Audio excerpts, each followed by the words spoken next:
চাৰিদিনীয়া বৰ্ণাঢ্য কাৰ্যসূচীৰে বুধবাৰৰ পৰা আৰম্ভ হ'ল অসম সাহিত্য সভাৰ একাদশ বিশেষ বাৰ্ষিক অধিৱেশন।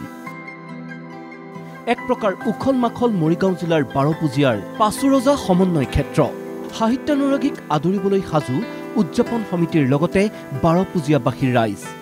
একাদশ বাৰ্ষিক বিশেষ বাৰপুজীয়া অধিৱেশনত উদুলি মুদুলি পৰিৱেশ সৃষ্টি হৈছে আৰু ইতিমধ্যে ইয়াৰ অভ্যৰ্থনা সমিতিয়ে দূৰ দূৰণিৰ প্ৰতিনিধিসকলক আদৰিবলৈ যাৱতীয় প্ৰস্তুতি সম্পূৰ্ণ কৰি তুলিছে আৰু ইতিপূৰ্বে আমাৰ গ্ৰন্থমেলাৰ ইতিমধ্যে দুৱাৰ উন্মোচিত হৈছে আৰু লাহে লাহে গ্ৰন্থপ্ৰেমীৰ আগমন হ'ব ধৰিছে আৰু দূৰ দূৰণিৰ পৰা ইতিমধ্যে আমি লগ পাইছোঁ মাজুলীৰ দল আহি পাইছে।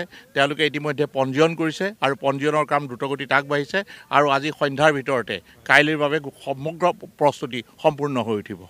অধিৱেশনৰ প্ৰথম দিনটোত সম্পন্ন হয় বহুকেইটা গুৰুত্বপূৰ্ণ কাৰ্যসূচী। প্ৰথম দিনটোৰ প্ৰথম কাৰ্যসূচী হিচাপে অসম সাহিত্য সভাই শ্ৰদ্ধাঞ্জলি জ্ঞাপন কৰে ৰসৰাজৰ জন্মস্থান আহতগুৰিত থকা সাহিত্যৰথীৰ প্ৰতিমূৰ্তিত, য'ত অংশগ্ৰহণ কৰে সভাৰ সভাপতি ডক্টৰ সূৰ্যকান্ত হাজৰিকাকে ধৰি সভাৰ নেতৃবৰ্গই। আচলতে আজিৰ পৰা আৰম্ভ হৈছে অসম সাহিত্য সভাৰ এইখন বাৰপুজীয়া অধিৱেশন।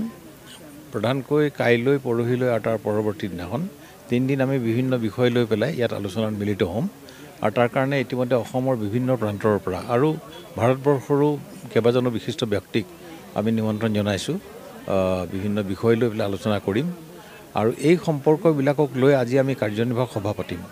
তাত আমি কিছুমান পৰিকল্পনা কৰিম আৰু বিগত বছৰটোত কি কাম কৰিব পাৰিলোঁ বা নোৱাৰিলোঁ তাৰ এটা পৰ্যালোচনা হ'ব। তাৰ ভিত্তিত আমি আচলতে নতুন বছৰটোত কৰিবলগীয়া কামৰ এখন তালিকা বনাম। ইয়াৰ পিছতে উদ্বোধন কৰা হয় পাচুৰজা সমন্বয় ক্ষেত্ৰৰ লগতে মূল তোৰণ। সমান্তৰালভাৱে কৰা হয় নাট্যমঞ্চ, গ্ৰন্থমেলা আৰু প্ৰদৰ্শনীৰ দ্বাৰ উদ্ঘাটন, অস্থায়ী নামঘৰ, ডক্টৰ ভূপেন হাজৰিকা সোঁৱৰণী মূল মণ্ডপ, বাণিজ্য মেলাকে ধৰি বিভিন্ন মণ্ডপ প্ৰদৰ্শনীৰ দ্বাৰ উদ্ঘাটন, য'ত অংশগ্ৰহণ কৰে বহুকেইগৰাকী বিশিষ্ট ব্যক্তিয়ে। উল্লেখযোগ্য যে দ্বিতীয় দিনটোত আছে বহুকেইটা গুৰুত্বপূৰ্ণ কাৰ্যসূচী। বিশেষকৈ দ্বিতীয় দিনটোত উত্তোলন কৰা হ'ব 107 বছৰীয়া সাহিত্য সভাৰ 107খন পতাকা।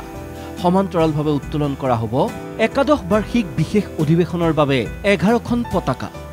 তদুপৰি অনুষ্ঠিত হ'ব বহুকেইটা গুৰুত্বপূৰ্ণ সাহিত্যৰ অনুষ্ঠান আৰু আলোচনা চক্ৰ।